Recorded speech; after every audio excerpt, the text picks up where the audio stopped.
Hey guys, just wanted to make a little video to introduce myself a little bit more. I'm here in my studio. This is where I work. First things first, my name is Sophie, or Zovi. Zovi is my nickname, so that's why the name of the website is Zoviism. Just playing around with Jobi Joba, like the Gypsy King song. I'm French. You can hear it, right? I was born in Lyon. I don't really know where to start. I grew up in Grenoble, not Chernobyl. I have 5 fingers at each hand. Grenoble, it's the capital of the Alps. Well, yeah, it's the capital of the Alps, yeah. I was super lucky to actually learn German and English. My father is originally Cambodian Chinese and my mom is French. I kind of had to go to Saturday Chinese school. Didn't always go, but I liked Chinese. Well, yeah, the main thing is that I really wanted to go super far away. I think we've all had that feeling. I just wanted to go as far as possible, so I went to China and I stayed there for a year learning Chinese. I was pretty fluent at the end of the year and I was like so hyped to be far, so I decided to stay longer, but my mom was like, come back here, study something, and then you go whether you want. So I was like, okay, well, I'll do both. I found this program that I could go to China again with. My forehead is all shiny. And so I studied accounting. I'm an accountant, but I'm a really bad accountant. Don't count on me. I also studied Chinese. This was a cool program because I went to Chongqing, a huge city in the middle of China. I stayed there for 2 years, studied more Chinese, and then I was like, okay, now I do whatever I want and I'm gonna go look for a job. And so I went to Shanghai to look for a job. And I found a job as a marketing manager in a media company. It was not a match at all. I was very unhappy. So I was like, what's wrong with me? Maybe that's just what life is. You just hate what you do and you just keep doing it. I always liked to draw, okay? I wasn't an illustrator yet, but I was like, okay, I'll just give it a try. I'll draw for 3 months and try to make something out of it. I just didn't want to grow old and bitter and be like, I've never tried it, and like all my shattered dreams and stuff. And you know, if nothing happens, then I'll resign myself to go back to misery. I did flyers here and there, I did mascots, I did little things. I was actually learning how to use Photoshop and Illustrator.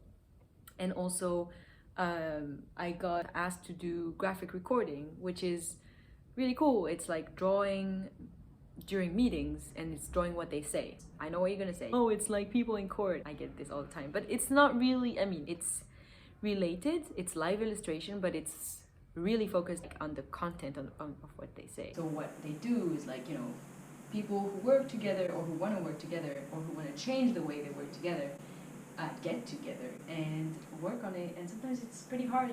Sometimes you have to talk about things, sometimes you don't know how to talk about it, sometimes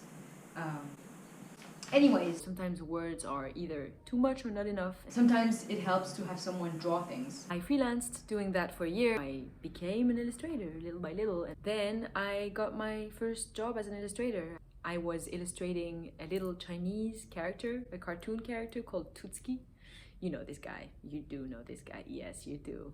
He had weekly adventures drawn by me. This is basically what he does all day. It was awesome. And also at the same time, I started doing this. With a few friends, we started making comics in a zine called Shading in the Dark. I don't know if this is gonna be like mirrored because of the phone. It was awesome. Man. What great memories. They're still doing it in China, so you should check them out. So we had a whole collective and we would just make comics. But I was still doing graphic recording as a freelancer. And then I got recruited by Ernst & Young. Ernst & Young, that's their office in New York, in Times Square. It's a huge corporation and they do consulting. So I was helping them facilitate their meetings with live illustration and graphic recording. It was also awesome. It was so different from all the rest. It was fascinating to see all these people in suits. And also, I mean, yeah, it's just a totally different world, but I learned a lot. On the side, you know, I do have a heart. I came to visit my boyfriend here in New York in January 2020. He was supposed to move to Shanghai, March 2020. When I take off from Shanghai, everything's fine, and then I land in New York. COVID happens. So then I'm like, okay, like my flight gets cancelled, and then I can't get another flight, and then, you know, I also realized that because of the borders closing in like every possible way, someone's shouting. If we, you know, parted, or if we like, we would probably not be able to reunite later. We decided that I would stay. So here I am. I'm focusing on my own projects. This is part of it. Building my own shop, just doing more personal projects. This is also one. I won't tell you everything about it. But yeah, so this is a little bit about me. You can scroll through my website to know more, and if you want to work with me, or if you just want to drop me a question, email, Instagram, whatever you want, I'll be happy to chat. Have a good day.